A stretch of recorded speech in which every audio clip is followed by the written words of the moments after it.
প্রিয় দর্শক, থাই কাটিমন বর্তমান সময়ে ফল চাষিদের মাঝে একটি আলোচিত নাম। কাটিমন আম আমাদের দেশে একটি আলোড়ন তৈরি করেছে। মূলত সারা বছর ফলন দেওয়ার ক্ষমতা এবং এর আকর্ষণীয় স্বাদ এই আমকে অন্য জাতের আমের চেয়ে আলাদা করেছে। আজ আমরা জানব কাটিমন আমের উৎপত্তি, ইতিহাস, বাংলাদেশে এর আগমন এবং বাণিজ্যিক সম্ভাবনার কথা। প্রিয় দর্শক, থাই কাটিমন আমের উৎপত্তি মূলত থাইল্যান্ডে। এটি মালয়েশিয়া এবং ইন্দোনেশিয়া সহ দক্ষিণ পূর্ব এশিয়ার বিভিন্ন দেশে ব্যাপক জনপ্রিয়। 12 মাসি অর্থাৎ সারা বছর ফলন দেওয়ার বৈশিষ্ট্যই এই আমকে বিশেষভাবে পরিচিত করে তুলেছে। মূলত এটি একটি খাটো জাতের গাছ, যা অল্প জায়গায় এমনকি বাড়ির আঙিনায়ও সহজে চাষ করা সম্ভব। বাংলাদেশে থাই কাটিমন আমের আগমন ঘটে 2015-16 সালের দিকে। প্রথমে এটি কিছু ব্যক্তিগত উদ্যোক্তা এবং গবেষণামূলক প্রকল্পের মধ্যে সীমাবদ্ধ ছিল, তবে এর উচ্চ ফলনশীলতা এবং বাণিজ্যিক সম্ভাবনার কারণে দ্রুত এটি দেশের বিভিন্ন অঞ্চলে ছড়িয়ে পড়ে এবং জনপ্রিয়তা লাভ করে।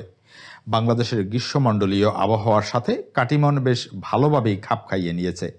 সঠিক পরিচর্যার মাধ্যমে এর থেকে সর্বোচ্চ ফলন পাওয়া সম্ভব। কাটিমন গাছ বছরে 3 বার ফলন দেয়। বাংলাদেশের দক্ষিণাঞ্চল এবং মধ্যাঞ্চলে এর ফলন তুলনামূলক ভালো হচ্ছে। বাংলাদেশের দোআঁশ মাটি এবং গ্রীষ্মকালের উষ্ণ আবহাওয়ায় কাটিমন আম গাছ ভালোভাবে বৃদ্ধি পায়, তবে অতিরিক্ত বৃষ্টিপাত এবং দীর্ঘস্থায়ী জলাবদ্ধতা থেকে গাছকে রক্ষা করাটাও একটা চ্যালেঞ্জ। এই গাছে রাসায়নিক সার প্রয়োগ করা গেলেও জৈব সার যেমন কেঁচো সার, গোবর সার প্রয়োগেও ভালো ফলন পাওয়া সম্ভব।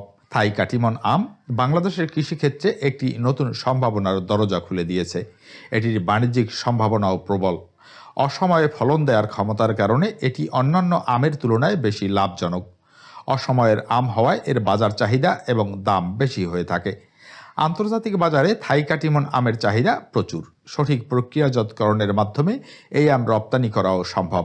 তাছাড়াও সহজে না পচার কারণে কাটিমন আম অনলাইনে বিক্রি করার উপযুক্ত একটি আম। সঠিক পরিচর্যা এবং চাষাবাদের মাধ্যমে কাটিমন আম চাষ করে চাষিরা ব্যাপকভাবে লাভবান হতে পারে। তাই যারা একটি লাভজনক ফসল খুঁজছেন, তাদের জন্য থাই কাটিমন আম চাষ একটি চমৎকার সিদ্ধান্ত হতে পারে। প্রিয় দর্শক, আশা করি তথ্যগুলো আপনাদের উপকারে এসেছে। দেখা হবে নতুন কোনো ভিডিওতে। ধন্যবাদ।